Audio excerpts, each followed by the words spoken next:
Hi friends, welcome to Ask Why. இன்னைக்கு நம்ம வீடியோவில் drift velocity அந்த டாபிக் பற்றி தான் டிஸ்கஸ் பண்ண போகிறோம். இந்த டாபிக் ரொம்ப இம்பார்ட்டன்ட், 12th படிக்கிற ஸ்டூடெண்ட்ஸ்க்கு தெரியும். ஸோ இந்த டாப்பிக்கில் இருக்கிற டெரிவேஷன் அண்ட் சம்ஸை நீங்கள் கண்டிப்பாக சால்வ் பண்ணி பார்த்துக்கணும். ஓகே இப்போ நம்ம டாபிக் உள்ள போகலாம். நமக்கு தெரியும் drift velocityங்கிறது எலக்ட்ரிசிட்டியை பேஸ் பண்ண ஒரு டாபிக் இல்லையா, எலக்ட்ரான்ஸ் இன்வால்வ் ஆகும். ஸோ இந்த drift velocityனா என்னன்னு நம்ம பார்க்கறதுக்கு முன்னாடி எலக்ட்ரிசிட்டியோட சம் பேசிக்ஸ் நமக்கு நல்லா தெரிஞ்சிருக்கணும். ஓகே, ஸோ எலக்ட்ரிசிட்டியோட பேசிக்ஸ் தெரியணும்னா ஒரு எலிமெண்ட்டோட அட்டாமிக் ஸ்ட்ரக்சர் நமக்கு ஓரளவு தெரிஞ்சிருக்கணும். ஃபார் எக்ஸாம்பிள், நம்ம எலக்ட்ரானிக் அப்ளையன்ஸில் யூஸ் பண்ணுற ஒயர்ஸ் எல்லாம் காப்பரில் மேடாயிருக்கும், கரெக்டாக?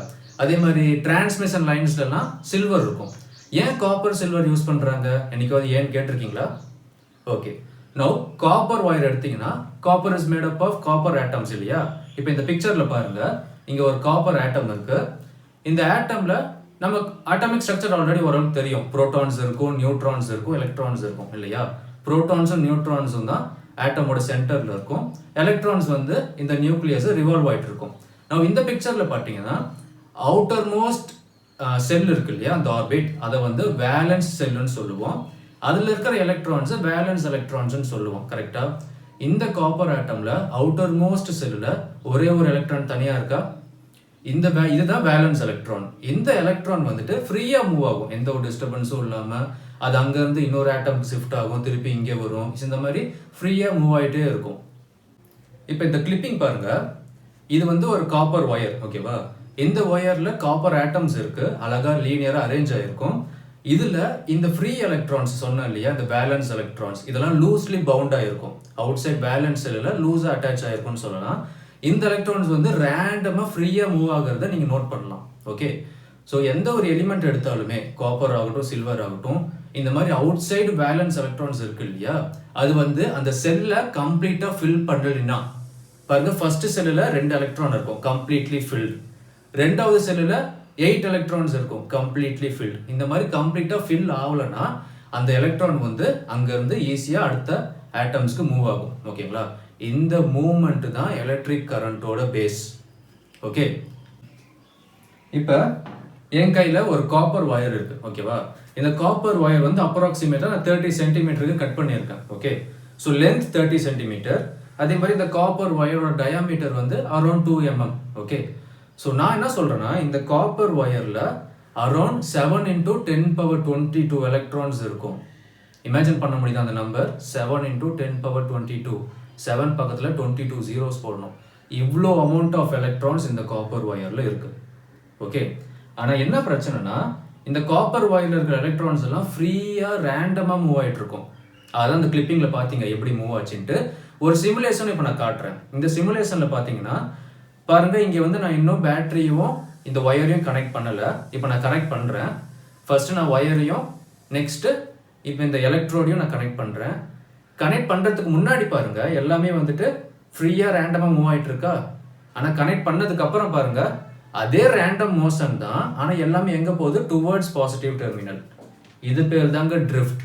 பாருங்க, அந்த எலக்ட்ரான்ஸ் மறுபடியும் கூட அந்த சிமுலேஷன் நீங்க பாருங்க, அந்த எலக்ட்ரான்ஸ் எல்லாம் ஸ்டார்டிங்ல ரேண்டமா மூவ் ஆகிட்டே இருந்துச்சு அந்த ஒயருக்குள்ள, இல்லைங்களா?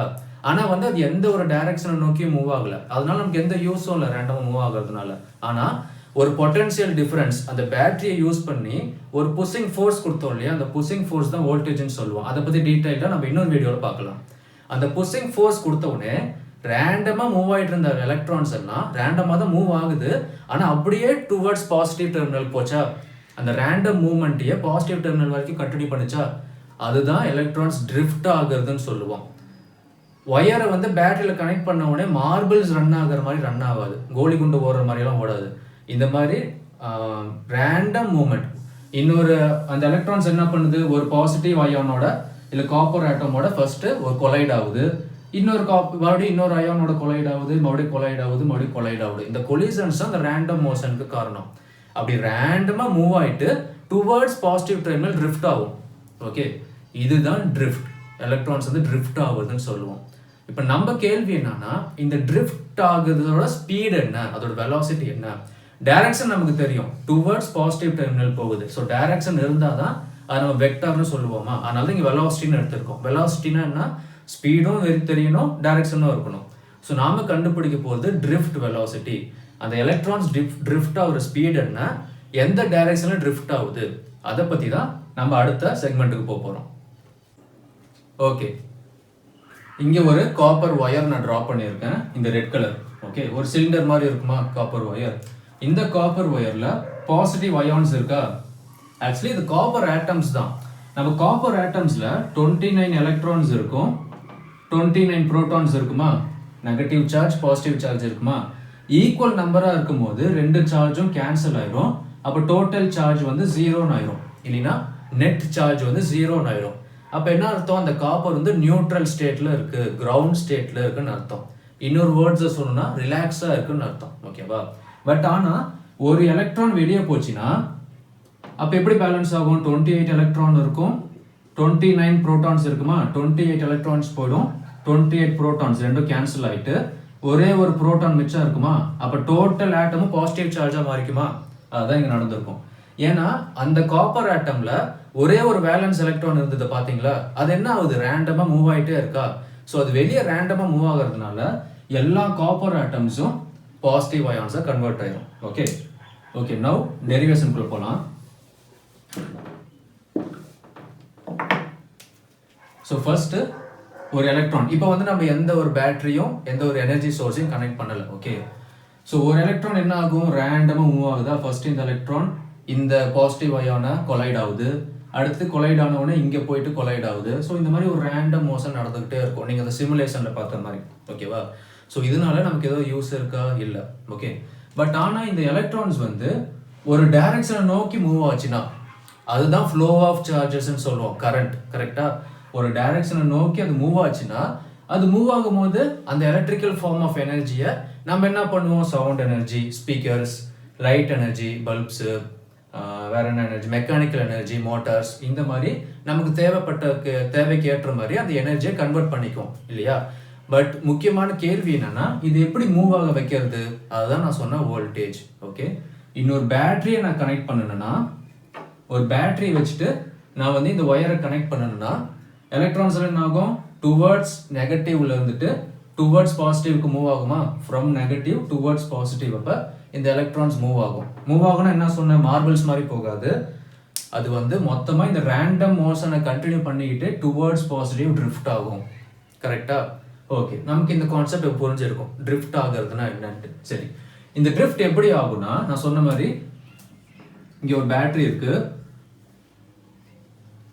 ஸோ இந்த பேட்டரியில் நான் இந்த சர்க்கியூட்டை கம்ப்ளீட் பண்ணும்போது என்ன ஆகும், எலக்ட்ரிக்கல் ஃபீல்டு லைன்ஸ் ஞாபகம் இருக்கா, பாசிட்டிவ் சார்ஜ்னா எலக்ட்ரிக்கல் ஃபீல்டு லைன்ஸ் அவுட்வர்டாக இருக்குமா.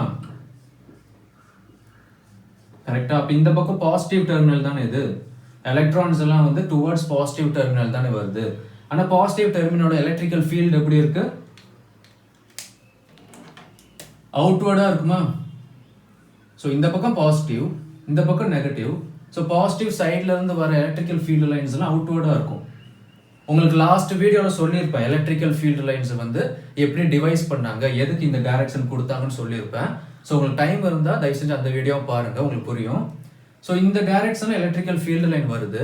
ஆனால் எலக்ட்ரான்ஸ்லாம் எப்படி மூவ் ஆகும், டுவர்ட்ஸ் பாசிட்டிவ் தானே மூவ் ஆகுது. அப்போ எலக்ட்ரான்ஸ் மூவ் எகெயின்ஸ்ட், இல்லைன்னா ஆப்போசிட்னு போடலாமா, electrons move opposite of field lines. Field lines இந்த டைரக்ஷன்ல வருது, ஆனால் எலக்ட்ரான்ஸ் வந்து ஆப்போசிட் டைரக்ஷன்ல மூவ் ஆகுது. இதுதான் டைரக்ஷன். கரெக்டா? ஸோ டைரக்ஷனை ரெண்டு விதமாக சொல்லலாம். எலக்ட்ரான்ஸ் வந்து டுவர்ட்ஸ் பாசிட்டிவ் டெர்மினல் மூவ் ஆகுது, இல்லைன்னா electrons are moving opposite to the direction of field lines. Okay, so உங்களுக்கு டைரக்ஷன் கிடைச்சிருச்சா. ஸோ வெலாசிட்டியில் ஒரு பார்ட் டைரக்ஷன் கம்ப்ளீட் ஆயிடுச்சு. ஓகே, நெக்ஸ்ட் இதோட மேக்னிடியூட் எப்படி கண்டுபிடிக்கலாம். மேக்னிடியூட் என்ன, சைஸ்ன்னு சொன்னா லாஸ்ட் வீடியோவில் 1 மீட்டர், 2 மீட்டர், 3 மீட்டர் கொடுத்துருக்கிற பிசிக்கல் குவான்டிட்டியோட சைஸ் என்னன்னு சொல்றது தான் மேக்னிடியூட். யூனிட்னு அதுக்கு இன்னொரு பேர் கூட இருக்கு. ஸோ அடுத்து வந்து நம்ம இந்த வெலாசிட்டியோட மேக்னிடியூட் எப்படின்னு தான் கால்குலேட் பண்ண போறோம். அதுக்கான டெரிவேஷன் தான் இப்போ பார்க்க போறோம்.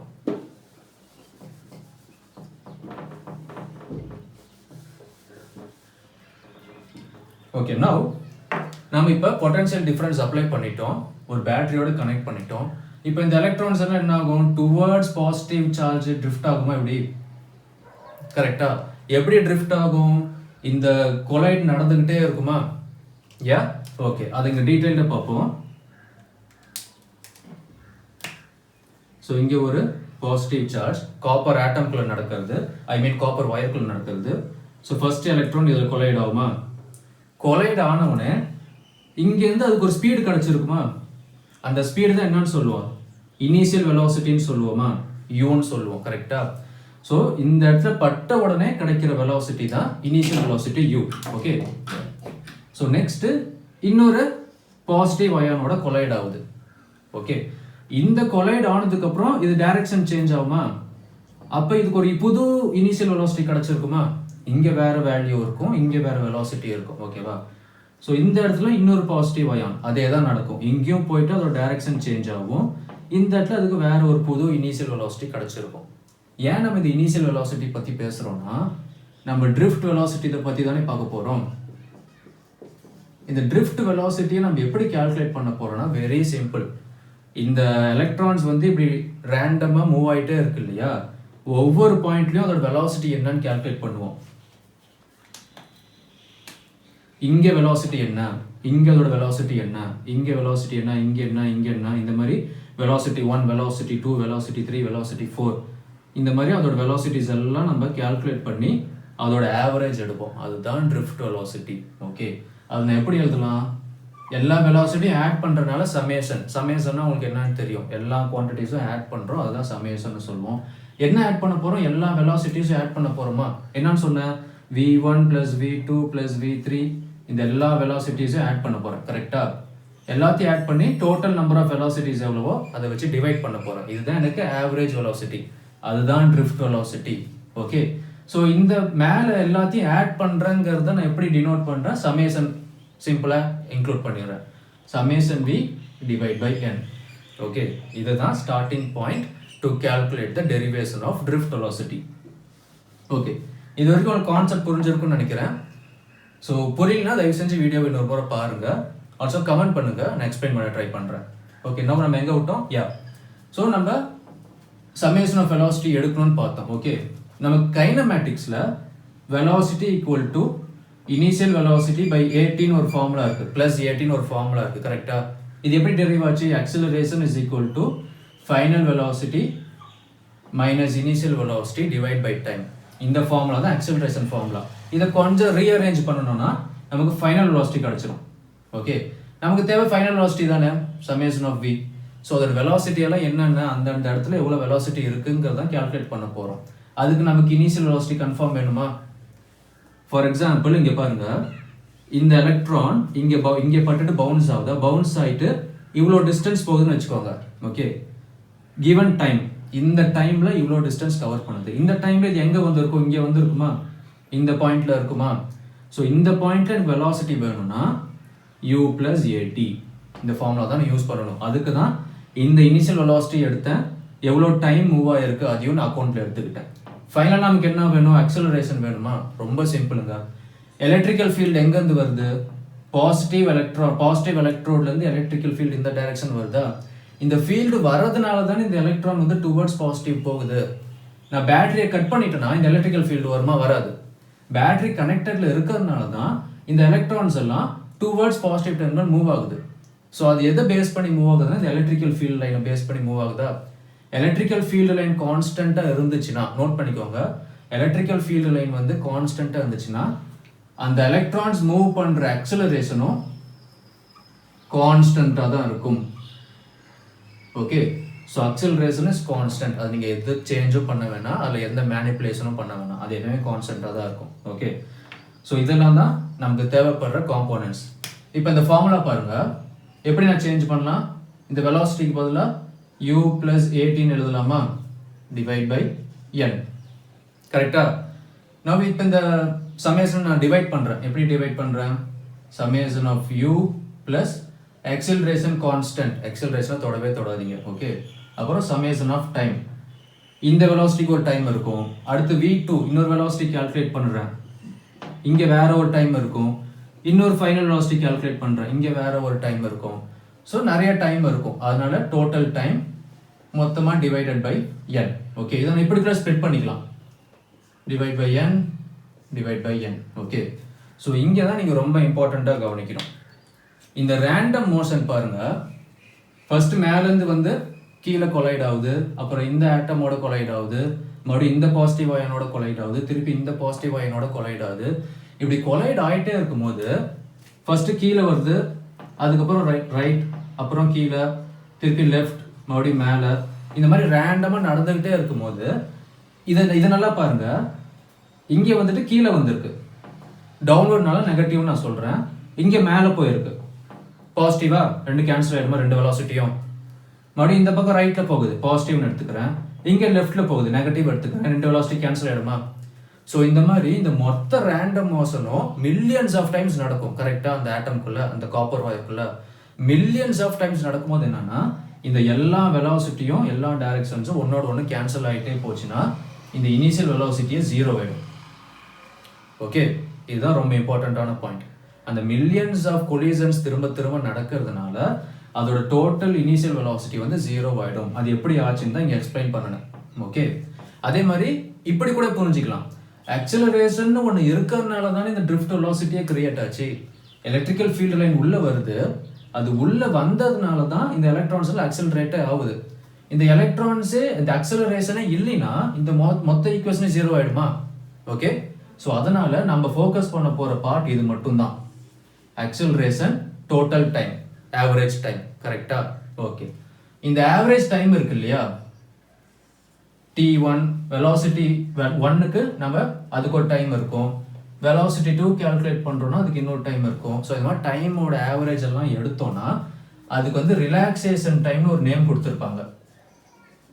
ஓகே, ரிலாக்ஸேஷன் டைம்னா என்னன்னா, இங்கே பாருங்க, இந்த ஆட்டம் வந்து இந்த எலக்ட்ரான் வந்து ஃபர்ஸ்ட் இந்த அயானோட கொலைட் ஆச்சா, கொலைட் ஆகிட்டு இந்த அயான் கிட்ட போகிற வரைக்கும் ஒரு ரிலாக்ஸ்டு ஸ்டேட்டில் போயிருக்குமா, வேற எந்த ஒரு ஆப்ஜெக்டும் டிஸ்டர்பன்ஸே இல்லாமல் கொஞ்சம் ரிலாக்ஸ்டாக மூவ் ஆயிருக்கும். திருப்பி இங்கே போயிட்டு மறுபடியும் ஒரு கொலைட், திருப்பி கொஞ்சம் ரிலாக்ஸ்டாக மூவ் ஆயிருக்கும், திருப்பி இங்கே போயிட்டு ஒரு கொலைட். இந்த ரிலாக்ஸேஷன் டைம் இருக்கு இல்லைங்களா, இங்கே ஒரு கொஞ்ச நேரம் ரிலாக்ஸாக வந்திருக்கும், இந்த இடத்துல கொஞ்ச நேரம் ரிலாக்ஸாக வந்திருக்கும், இங்கே கொஞ்ச நேரம் ரிலாக்ஸாக வந்திருக்கும். இது எல்லாத்தோட ஆவரேஜ் தான் ரிலாக்ஸேஷன் டைம்னு சொல்லுவாங்க. அதுதான் இது. ஓகே, ஸோ இந்த relaxation டைமோட simple tau.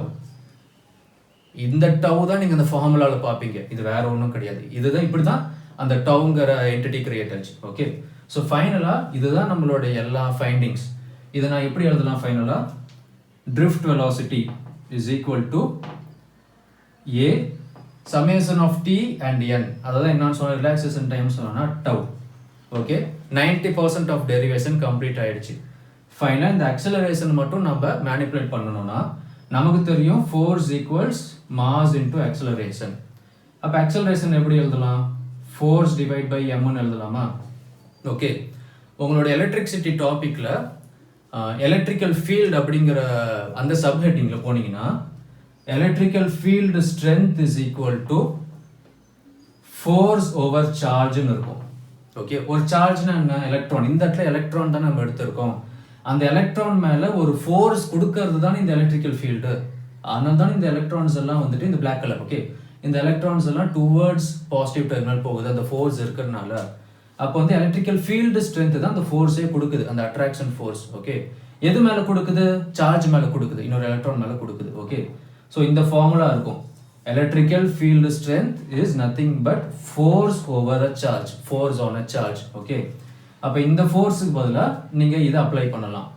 So acceleration equals, இந்த ஃபோர்ஸுக்கு பதிலாக இதை மேனிப்புலேட் பண்ணணும்னா எலக்ட்ரிக்கல் ஃபீல்டு ஸ்ட்ரென்த் இன்டூ சார்ஜ்னு வருமா, அப்புறம் டிவைட் பை எம். இது வந்து நான் இந்த எஃப்ல அப்ளை பண்ணுறேன். இதுதான் எனக்கு ஃபோர்ஸோட அக்சலரேஷனோட புது வேல்யூ இங்கே. ஸோ இந்த அக்சலரேஷனுக்கு பதிலாக electrical field strength charge total value divide by M. Okay, இதுதான் ட்ரிஃப்ட் வெலாசிட்டியோட டெரிவேஷன். இப்படி தான் இந்த ஃபார்முலா டிரைவ் ஆச்சு. Electrical field strength, charge, relaxation time, அப்புறம் மாஸ் ஆஃப் தி எலக்ட்ரான்.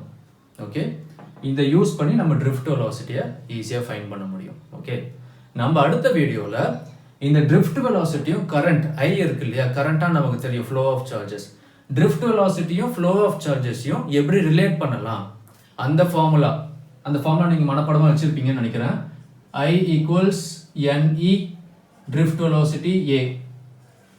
இந்த ஃபார்முலா எப்படி டிரைவ் ஆச்சு, இந்த ஃபார்முலா பேஸ் பண்ணி நம்ம சில சம்ஸ் கூட பார்க்கலாம். ஓகே, ஸோ ஏதாவது டவுட்ஸ் இருந்துச்சுன்னா கமெண்ட் பண்ணுங்க. வேற ஏதாவது உங்களுக்கு டாபிக் உடனே வேணும், வேற ஏதாவது ஃபார்முலாவோட டெரிவேஷன் வேணும் அப்படின்னு நீங்கள் கேட்டிங்கன்னா கூட நாங்கள் அடுத்த வீடியோ அதை உங்களுக்கு பண்ண ட்ரை பண்ணுறோம். Okay, see you in the next video. Thank you.